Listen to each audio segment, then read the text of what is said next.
Tale rulada z nutelo je zares enostavna. V eni posodici zmešamo moko in pecilni prašek. V drugo pa vbijemo jajca in stresemo sladkor, nato penasto stepemo. Presejemo eno polovico moke in premešamo. Potem pa še drugo. Zmes vlijemo na pekač in jo enakomerno razmažemo. Biskvit pečemo 10 do 15 minut pri 200 stopinjah Celzija.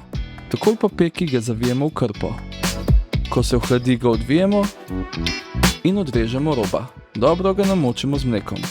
Po njem nabrizgamo segreto nutelo in jo razmažemo. Rulado tesno zvijemo in zavijemo v folijo ter postavimo v hladilnik. Dober tek!